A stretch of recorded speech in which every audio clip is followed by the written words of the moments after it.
야담과 옛날 이야기 가득한 백세야담, 정말 재밌어요. 저처럼 구독과 좋아요 잊지 말고 꼭 눌러주세요. 해마다 음력 3월이면 마을 어기 진달래가 붉게 피었답니다. 눈을 가리고도 여러 송이를 꺾을 수 있을 정도로 무성하게 피는 것이었지요. 희한하게도 진달래는 한 여인이 사는 집 담벼락 너머에서 피는 것이었습니다. 여인의 이름은 홍씨. 동네 총각들은 홍씨를 진달래 선녀라고 부를 정도였습니다. 그만큼 빼어난 미모를 자랑하였지요. 홍씨는 양반 집의 딸로 태어났습니다.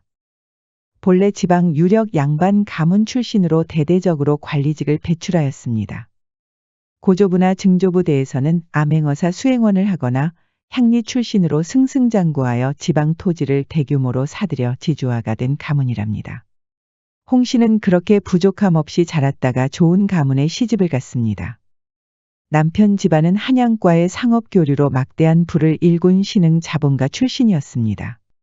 한양과 남부 지역을 오가는 우피나 소금과 쌀의 유통을 맡은 것이었지요. 남편은 세곡 관리권의 주막 운영권까지 쥐고 있었습니다. 남편이 불의의 사고로 사망하자 홍씨는 눈치 빠르게 명의를 돌려놓았답니다. 법적 절차도 아주 깔끔하게 처리하였기 때문에 관가에서도 손을 쓸 수가 없을 정도였지요. 홍씨는 평범한 과부가 아니었답니다. 이례적으로 소작세를 곡물이 아닌 돈으로 받기도 하였습니다.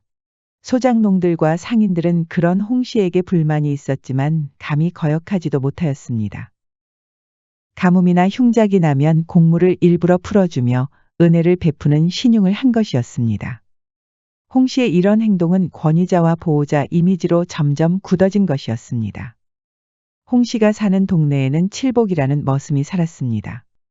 칠복이는 산에서 내려온 짐승처럼 몸이 좋았고 어지간한 쟁기질은 소보다 빠르게 해내는 것이었지요. 하지만 얼굴빛은 누구보다 밝았습니다. 큰 덩치에 어울리지 않게 아이처럼 미소도 짓는 것이었습니다. 칠복이를 보려고 물동이를 나르는 여인들이 줄을 섰고 아이들도 나무를 하는 칠복이의 팔뚝을 구경하려고 몰려들었지요. 칠복이가 이렇게 하루하루 열심히 사는 이유가 있었습니다. 바로 이목구비가 뚜렷한 아내 송씨 덕분이었습니다. 두 사람은 서로를 아끼고 사랑하였습니다. 동네 사람들은 정이 통하는 두 부부를 보고 부러워하였답니다.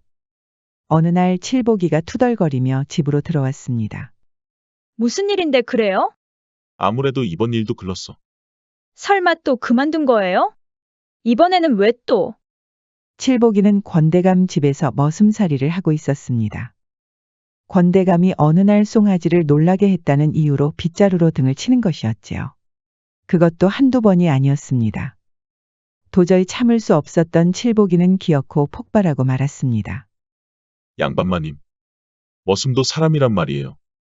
이렇게 자꾸 등짝을 치시면 드러놓을 터인데 어느 머슴이 밭을 갈고 일을 하겠어요. 그래서 그렇게 말하고 그만두고 왔단 말이죠? 어쩔 수 없었어, 임자. 아내는 또 땅이 꺼지라 한숨을 쉬는 것이었습니다. 그래서 또 어디로 가서 머슴살이를 하려고 그래요? 이번이 몇 번째예요? 걱정하지 마시오. 소문 들어보니까 홍씨라는 갑부가 머슴을 찾는다고 들었소. 그렇게 칠복이는 홍씨 과부 밑에서 머슴살이를 시작했습니다. 칠복이가 한참 나무를 하고 있었습니다. 땔감을 정리하고 있을 때 마침 홍씨가 지나갔지요. 칠복이는 초면에 만난 홍씨 앞에서 고개를 숙였습니다. 홍씨는 칠복이의 늠름한 몸집, 요즘 머슴답지 않게 밝은 얼굴, 생기가 넘치는 눈동자에 그만 넋을 빼고 말았습니다. 홍씨는 문득 가슴께가 간질간질해졌습니다. 바람이 불었나 했지만 따스한 봄 날씨에 금방 머쓱해진 것이었지요. 칠복이는 땀에 젖은 채 계속 나무를 하고 있었습니다.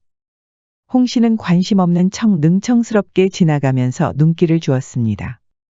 그러던 어느 날 홍씨가 칠복이를 안채로 불렀습니다. 칠보가, 지붕 위에 떨어진 기왓장이 있는데 치워주지 않으련. 말씀만 하십시오, 마님. 기특한 녀석. 말도 참 잘 듣는구먼. 홍씨는 아무래도 칠복이를 시험해보고 싶었습니다. 궁리를 한 끝에 핑곗거리를 하나 찾았지요. 칠보가 여기서 그리 멀지 않은 곳에 곡물을 보관했단다. 거기에 자꾸 도둑이 든다고 하는데 내가 살피러 가야겠다. 칠복이도 같이 가야겠는걸. 저도 같이 갑니까, 마님? 칠복이가 머슴들 중에서 가장 힘이 세지 않느냐. 혹시라도 도둑이라도 마주치면 어쩌느냐. 이 마님이 다치면 너는 좋겠느냐. 천부당만부당한 말씀입니다, 마님. 홍 씨는 만족스러운 미소를 지었습니다. 칠복이는 그런 홍 씨의 얼굴이 잠시 야릇하여 고개를 푹 숙이고 말았습니다. 홍 씨는 그 찰나를 놓치지 않았지요. 그렇게 홍 씨와 칠복이는 곡물을 보관한 창고로 갔습니다. 그런데 출발부터 빗방울이 조금씩 떨어지는 것이었지요. 아무래도 비가 올 것 같은데 다음으로 미루는 것이 어떻습니까, 마님? 이런 날에 도둑이 더 든다는 것을 모르느냐. 어서 가자꾸나. 사실 홍 씨는 집 근처에 개미가 높게 집을 지은 것을 본 적이 있었지요. 제비가 처마 밑을 맴도는 것도 보았습니다. 조만간 비가 올 것이라고 이미 예상한 것이었지요. 홍 씨는 칠복이가 창고 주변을 조사하는 동안에 근처에 있는 거처로 들어갔습니다. 이곳에서 칠복이 녀석을 시험해 봐야겠구나. 순진한 칠복이는 창고 주변을 조사하고 거처로 들어왔습니다. 수고했구나, 칠복아. 어서 들어와서 식사하렴. 어찌 감히 마님과 함께 밥상머리를 마주할 수 있겠습니까? 괜찮으니까 어서 오렴. 칠복이는 쑥스러운 얼굴로 홍 씨와 마주 앉았습니다. 홍 씨는 직접 수저를 칠복이 앞에 놓아주었지요. 이 거처에는 칠복이와 홍 씨 외에는 아무도 없었습니다. 칠복아, 너는 늘 보니까 이마에 땀이 맺혀 있더구나. 나무를 할 때는 온몸이 항상 젖어 있고. 칠복이는 어느새 야릇한 기분에 빠졌습니다. 홍 씨 옷깃에서 진한 매화 냄새가 풍기는 것이었습니다. 이렇게 귀티가 나는 여자와 함께 있는 것은 처음이었지요. 칠복이는 알고 있느냐. 거처의 방은 여기 하나다. 칠복이는 깜짝 놀랐습니다. 얼른 홍 씨 앞에 무릎을 꿇고 고개를 숙였지요. 아이고, 마님. 그럼 제가 바로 곡물 창고로 가겠습니다. 쇳내는 거기서 자겠습니다. 그럴 필요 없단다, 칠복아. 나 때문에 이 먼 곳까지 와서 곡물 창고도 조사하였지 않았느냐. 비가 오니 옷도 다 젖었는데 어찌 다시 창고로 내쫓을 수 있겠느냐. 그러지 말고 이 방에서 따스하게 자도록 하렴. 하지만 제가 어찌 마님과 함께 방을 쓸 수 있겠습니까? 걱정하지 말거라. 너는 구석에서 자면 되지 않겠느냐. 그렇게 칠복이는 구석에 이불을 펴고 누웠습니다. 마치 죄라도 지은 것처럼 위축되어 있었지요. 홍 씨는 그런 칠복이가 재미가 있는지 몰래 고개를 돌려 웃는 것이었습니다. 칠복아, 내가 잡아먹는 것도 아닌데 너무 움츠러들지 말거라. 알겠습니다, 마님. 그렇게 자정이 지났고 밖은 여전히 지붕을 두드리는 빗소리가 들리는 것이었습니다. 칠복아, 바깥 양반을 그렇게 허무하게 보내고 남자와 방에서 자는 건 처음이로구나. 송구합니다, 마님. 송구할 필요가 있겠느냐. 거기는 문 쪽이라서 차갑지 않느냐. 그러지 말고 이리로 오거라. 하지만 마님, 어허. 내가 내리는 명이니 어서 따르거라. 그러다 곧불이라도 걸리면 어쩌려고 그러느냐. 그렇게 홍 씨는 이불을 걷으면서 칠복이가 누울 공간을 마련하였습니다. 칠복이는 두근거리는 가슴을 안고 천천히 다가갔지요. 어서 들어오거라. 불쌍한 것. 불기운을 받고 몸을 따뜻하게 데워야지. 그러면서 칠복이의 가슴을 따스하게 감싸주는 것이 아니겠어요. 얼마 만에 느껴보는 남자의 가슴이란 말인가. 칠보가 바깥 양반을 떠나보내고 나 혼자 그 많은 땅을 직접 일궜다는 것을 아느냐. 저 같은 놈이 무엇을 알겠습니까? 여인이 홀로 그렇게 어려운 삶을 살았으니 얼마나 그동안 외로웠겠느냐. 바깥 양반이 남겨둔 그 땅을 가져오려고 얼마나 애를 썼는지 아느냐. 그렇게 외로운 싸움을 끝내고 나니 참으로 외롭더구나. 남자의 손이 많이 그리웠단다.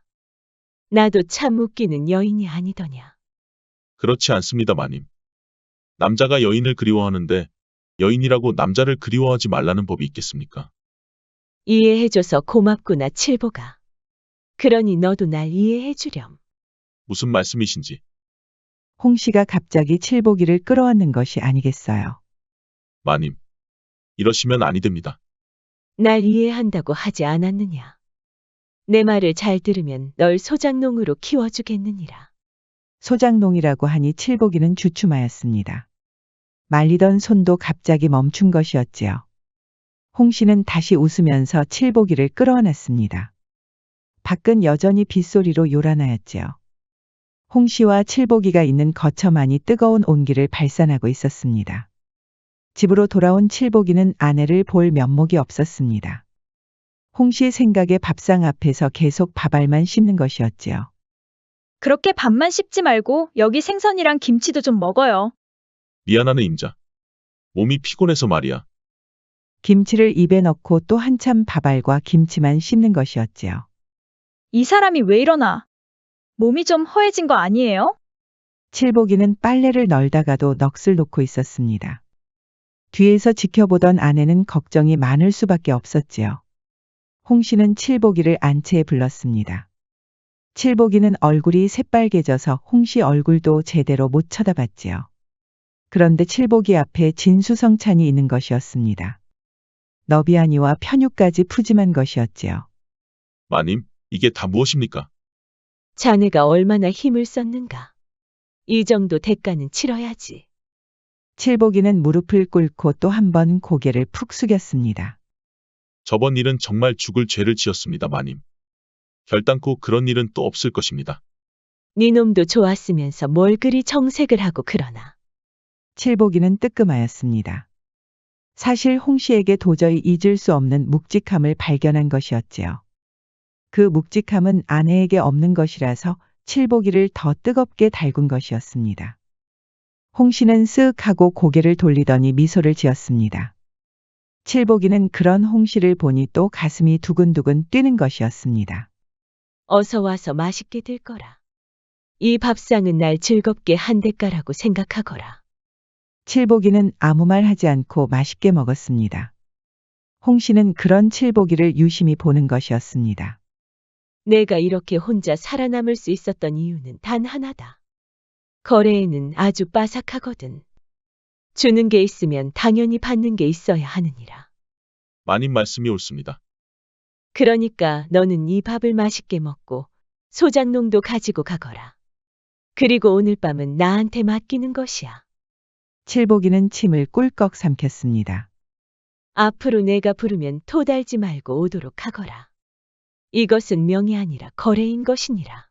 내가 어떻게 혼자 살아남았을 수 있었는지 길게 설명할 이유는 이제 없겠지. 예, 마님.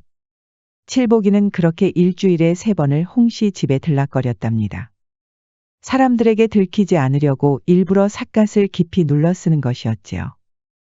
동네 사람들은 이상했지만 그저 지나가는 고위 관청 정도로 알았습니다. 그러던 어느 날 칠복이의 아내가 한약을 다려왔습니다. 이게 다 뭔가 임자.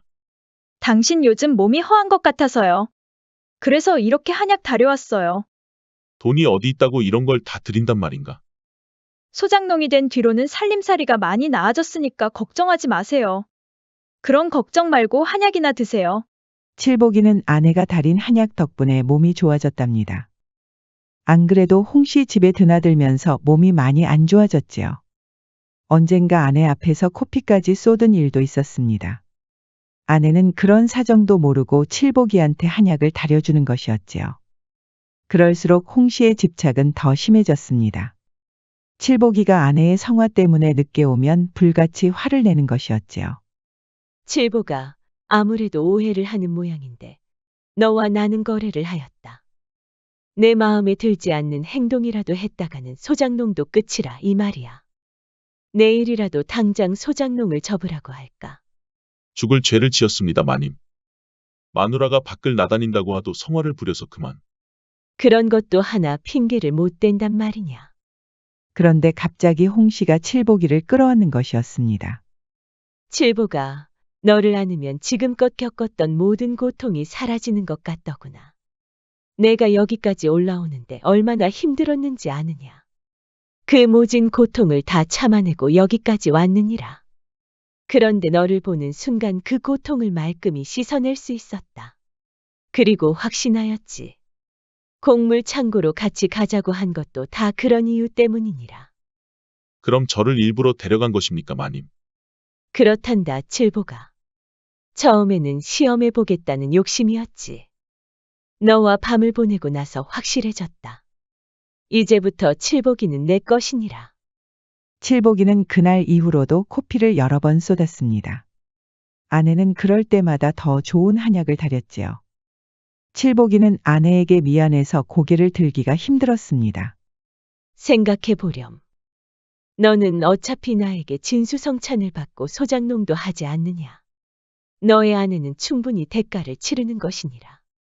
힘을 내라고 한약을 다려주니 나에게도 좋은 것이니라. 칠복이는 그렇게 조금씩 죄책감을 씻어내고 있었습니다. 홍씨 집을 드나드는 것도 점점 익숙해지는 것이었지요. 하지만 낱말은 새가 듣고 반말은 쥐가 듣는다고 하였지요. 항상 조심하던 칠복이가 삿갓을 벗어버린 것이었습니다. 어차피 들어가는 중이니까 방심을 한 것이었지요. 그렇게 들어가는 칠복이를 동네 거지가 본 것이었습니다. 거지의 입은 순식간에 퍼졌습니다. 평소 정직한 남자로 알고 있는 동네 사람들은 믿기지 않았습니다. 그리하여 밤잠이 없던 할아버지가 홍씨 집 앞에서 기다리고 있었지요. 할아버지는 칠복이의 얼굴을 똑똑히 보았습니다. 이복의 칠복이. 무슨 일이십니까, 어르신? 자네 요즘 안 사람과 별일 없는가? 갑자기 그것을 왜 물으시는지. 동네 할아버지가 갑자기 아내 일을 물으니 칠복이는 괜히 뜨끔하였습니다. 요즘 자네가 과부 집을 드나든다는 소문이 있다네. 자네 얼굴을 직접 봤다는 사람도 있어. 칠복이는 깜짝 놀랐습니다. 아이고, 그게 무슨 말씀이세요? 제가 미쳤다고 과부 집을 드나듭니까? 그 과부가 홍씨라는 말이 있던데. 칠복이는 얼굴이 새빨개졌습니다. 할아버지는 소문이 다 사실이라는 것을 직감할 수 있었지요. 자네 그러다 큰일 치르는 수가 있어. 자네 사정을 모르니까 여기까지만 하겠네만. 하루빨리 정리하는 것이 좋아. 칠복이는 할아버지에게 죄라도 지은 것처럼 고개를 숙였습니다. 아내에게도 미안해서 그날은 특별히 다리도 주물러 준 것이었지요. 하지만 홍씨의 집착은 나날이 심해졌습니다. 칠복이가 늦어지자 회초리까지 드는 것이었습니다. 칠보가 이제부터 늦게 올 때마다 회초리를 맞는 것이다. 칠복이는 회초리를 맞고 수치스러워 눈물까지 흘렸습니다. 하지만 홍씨는 그런 칠복이가 더 사랑스러웠나 봅니다. 그날 밤은 더 뜨겁게 칠복이를 안는 것이었지요. 단단한 가슴 근육을 보기 위해 더 거칠게 뒤척이는 것이었습니다. 하지만 꼬리가 길면 밟히는 법입니다. 칠복이 아내도 소문을 들은 것이었지요. 홍씨 집을 몰래 드나든다는 말에 갑자기 한약이 생각이 났습니다. 설마 내가 지금 죽 써서 개를 준 것이야? 밥상 앞에 앉은 칠복이는 이상했습니다. 늘 나오던 고기전이 없는 것이었지요.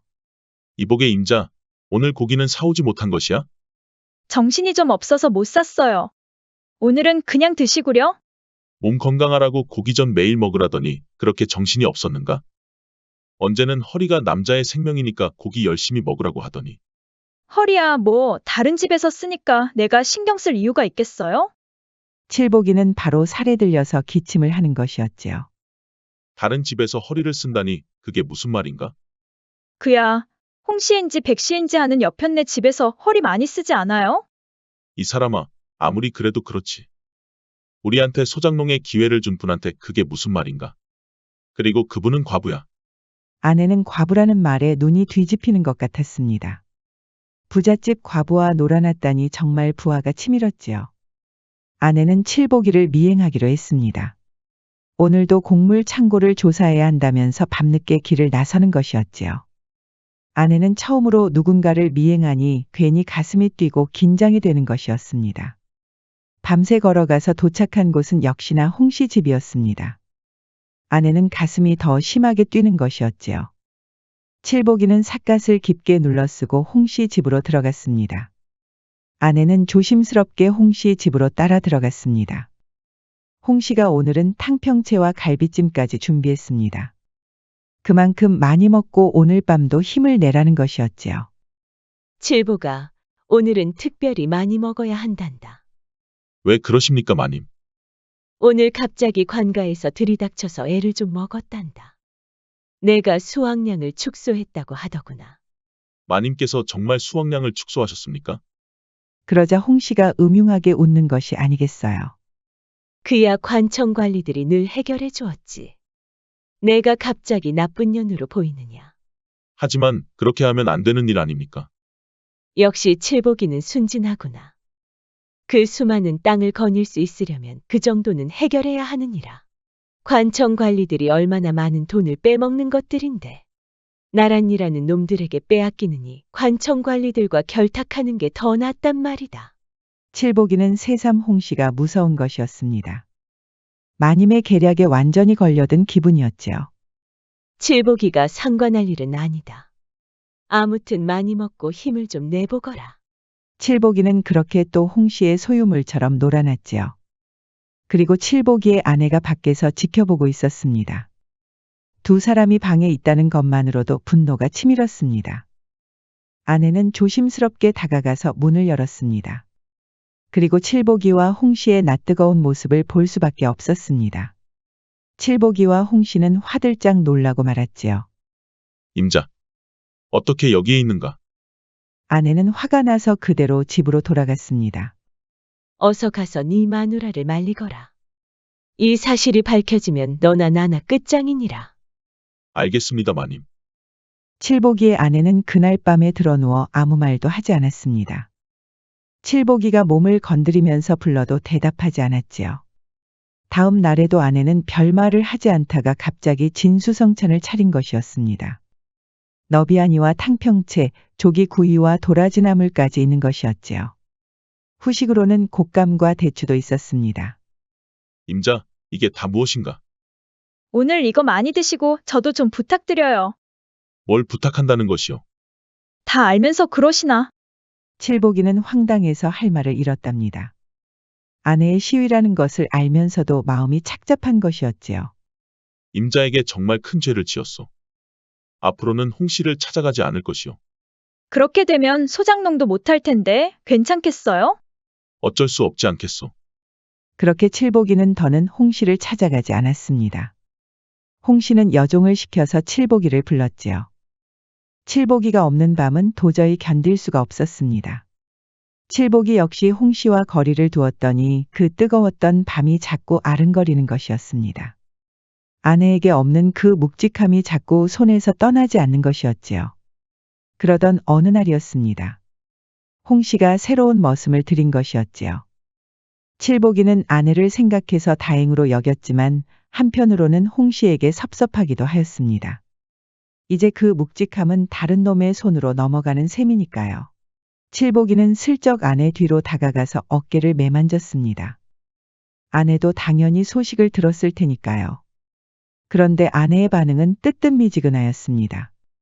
평상시처럼 가벼운 밥상을 차리고는 밖으로 나가 버리는 것이 아니겠어요.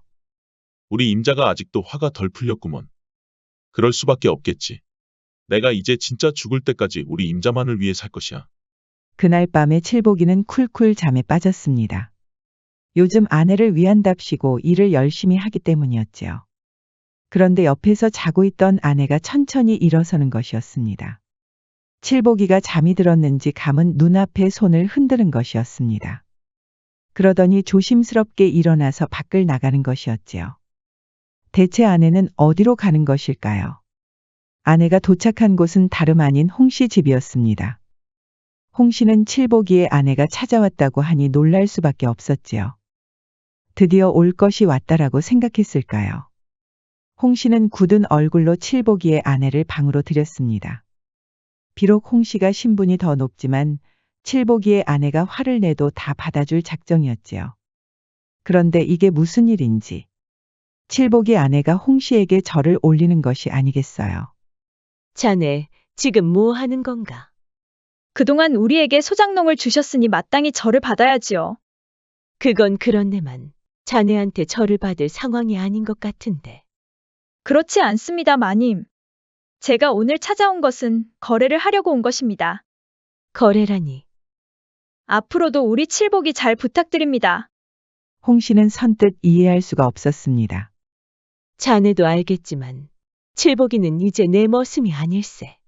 아닙니다. 내일부터 다시 칠복이를 받아주십시오. 대신 조건이 있습니다. 무슨 조건을 말하는 것인가? 소작하던 밭 한 고랑 더 내어주시면 좋겠습니다. 칠복이를 부르실 때마다 쌀 한 대박도 넣어주셔요. 그리고 고깃국 한 그릇이라도 만들 수 있게 부탁드립니다. 지금 무슨 말을 하고 있는 건가? 또 한 가지가 있습니다, 마님. 홍 씨는 놀라서 입을 다물지 못했습니다. 칠복이를 부르시는 날이면 저에게 말씀은 미리 해주십시오. 그날을 미리 알아야 제가 밥이랑 반찬을 덜 할 수 있으니까요. 홍 씨는 기가 막혔습니다. 하지만 곰곰이 생각해보니 이건 엄연히 거래였지요. 홍 씨가 지주로 살아가면서 거래는 명확히 하는 여자였으니까요. 듣고 보니 자네 말이 일리가 있구먼. 칠복이를 부르면서 자네 생각을 너무 안 한 게야. 칠복이의 아내는 지금까지 보지 못했던 음흉한 미소를 짓는 것이었습니다. 홍 씨 역시 그런 칠복이의 아내가 자랑스럽기도 한 것처럼 웃는 것이었지요. 칠복이는 영문도 모른 채 홍 씨에게 불려갔습니다. 마님, 갑자기 무슨 일로 절 부르셨습니까? 아시다시피 이제 저는 마님의 머슴이 아니지 않습니까? 삐쳤느냐? 칠복이는 얼굴이 빨개졌습니다. 홍 씨의 묵직함이 여전히 손가에서 떠나지 않았지요.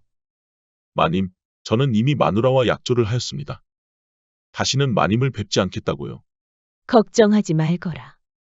너의 아내와 이미 거래를 했느니라. 거래라고 하셨습니까, 마님? 칠복이는 너무 놀라서 믿을 수가 없었습니다. 아내가 그런 말도 안 되는 거래를 했을 리가 없었지요. 그동안 칠복이만 아는 아내는 누가 봐도 현모양처였으니까요. 칠복이는 놀란 얼굴로 집으로 돌아왔습니다. 손에는 쌀이 든 돛박과 고기도 있었습니다. 임자, 이게 대체 다 무슨 소리란 말인가? 임자가 정말 홍씨하고 거래를 했어? 알다시피 우리는 홍씨가 아니면 안 되잖아요. 소작농으로 사는 게 우리한테 훨씬 이롭지 않겠어요? 게다가 이렇게 쌀하고 고기도 주고. 임자가 그럼 진짜 나를 가지고 홍씨하고 거래를 했단 말이야? 갑자기 왜 그렇게 착한 사람 행세를 하는 거예요? 그동안 날 속이고 홍씨 품으로 쪼르르 달려간 날이 대체 며칠이에요? 칠복이는 할 말이 없었습니다. 홍 씨와 거래를 한 것은 말도 안 되지만 아내가 하는 말도 모두 사실이니까요. 그렇게 칠복이는 다시 홍 씨의 부름을 받았습니다. 일주일에 3번은 불려갔지요. 칠복이가 가는 날이면 홍 씨의 여종이 찾아와서 아내에게 속삭이는 것이었습니다. 오늘 마님 뵈러 가는 날이니까 밥이랑 반찬은 없어요. 칠복이는 아내의 날카로운 기세에 질 수밖에 없었습니다. 그리하여 칠복이는 한 달 동안 홍 씨의 집을 드나들었습니다. 그러던 어느 날이었습니다. 홍 씨가 새로 들였던 머슴이 주막에서 술을 진탕 마시는 것이었습니다. 감히 나를 버리고 그 못난 녀석을 다시 들였단 말이지. 홍 씨가 칠복이가 없는 사이에 들였던 머슴이었지요. 홍 씨가 자신을 버리고 다시 칠복이를 부르자 화가 난 것이었습니다. 내가 몽땅 다 관가에 고발할 것이야. 그렇게 홍 씨와 칠복이의 관계가 모두 폭로되었습니다. 관가에서 조사한 결과는 놀랄 만하였지요. 두 사람의 부적절한 관계도 충격적인데 칠복이의 아내가 거래까지 했다는 것도 밝혀진 것이었지요. 칠복이는 아내와 함께 관가로 끌려가 모진 매를 맞았습니다. 칠복이는 신분이 높은 마님과 관계를 맺었기에 통간죄가 적용되었지요. 아내는 방조를 하고 이익을 받았기 때문에 공범인 셈이었습니다. 이렇게 칠복이와 아내는 그동안 홍 씨에게 받은 땅과 음식을 모두 몰수당하였습니다. 고을 밖으로 내쫓겨 출입도 금하였지요. 하지만 홍 씨는 고을에서 영향력 있는 재력가였습니다. 지방 수령에게 많은 돈을 주며 회유를 한 것이었지요. 마침 지방 관리들도 홍 씨 눈치를 많이 보고 있었습니다. 하지만 너무나 큰 죄를 지었기에 돈이 많이 들었지요. 홍 씨는 마을 어른들까지 매수하였습니다. 소란만 키우면 동네 체면도 깎인다는 명분이었지요. 그렇게 홍 씨는 유배를 당하였지만 사실 고을 근처 별채에 거주하고 있었습니다. 서류상으로는 유배였지만 실상은 아닌 것이었지요. 하지만 홍 씨의 평판은 망가질 대로 망가진 것이었습니다. 홍 씨가 자랑하던 가문도 큰 치욕을 당하였지요. 칠복이와 아내는 먼 지방의 작은 초가집에서 살고 있었습니다. 살림살이는 당연히 전보다 훨씬 나빠졌지요. 그러던 어느 날이었습니다. 홍 씨에게 편지가 온 것이었습니다. 그간 여러 날을 뜬 눈으로 치샜다. 짐승 같은 욕망을 거두지 못하고 아랫사람을 그릇 이끌었으니 이는 곧 하늘의 도를 어긴 것이었다는 것을 너무 뒤늦게 알게 되었구나. 스스로 지은 죄를 어찌 다 씻을 수 있겠느냐. 칠복이는 말없이 땀을 흘리던 충직한 자였거늘 그 한결같은 마음을 무너뜨리고 너를 욕되게 하였구나. 칠복이의 아내 송씨는 더 말해 무엇하랴. 아비 없는 아이를 키우듯 살뜰히 내조한 공이 가엾고 처량하구나. 지난날 부귀의 눈이 멀어 사람의 도리를 팽개치고 불쌍하다는 핑계로 불의한 정을 이어갔으니 나뿐만 아니라 너희 가정에게도 큰 허물을 끼쳤구나. 이제 모든 것이 드러나고 죗값도 받았으니 사람들 입에 오르내리는 그 수치 또한 달게 받을 것이니라. 내 삶은 그렇게 고요히 평생 죄송스러운 마음으로 보내게 될 것이다. 이 서찰이 작으나마 너희의 마음에 닿기를 바라며 나로 인해 생긴 상처가 조금이라도 씻어내길 바라고 또 바랄 뿐이다. 앞날에 평안이 있기를 다시는 너희 얼굴을 볼 수 없을진데 이 서찰로 1000번 만번 사죄하나이다. 편지를 모두 읽은 칠복이와 아내는 눈물을 뚝뚝 흘렸습니다. 욕심이 과했을 때 멈추지 못한 한이 너무 큰 것이었지요. 다행히 칠복이는 건강했던 몸을 되찾았고 다시 머슴살이를 시작하였습니다. 전보다 더 정직한 삶을 살면서 그 고을에서 다시 유명해졌답니다. 아내 역시 칠복이를 끔찍이 내조하면서 정이 많은 부부로 알려졌습니다. 홍 씨는 너무나 외로웠지만 시집을 읽으며 마음을 위로하며 살았답니다. 교각사루라는 말이 있지요. 소의 뿔을 잡으려다가 소를 죽인다는 뜻으로 잘못된 점을 고치려다 그 방법이나 정도가 지나쳐 오히려 이를 그르침을 이르는 말입니다. 지금까지 백세야담 3번째 이야기였습니다. 백세야담 많이 사랑해주세요. 구독과 좋아요, 알림 설정도 잊지 마시고 꾹 눌러주세요. 애정이 담긴 댓글도 많이 부탁드립니다. 야담과 옛날 이야기 가득한 백세야담 어떠셨나요? 앞으로도 재밌고 감동적인 이야기가 가득하니 많이 기대해주세요.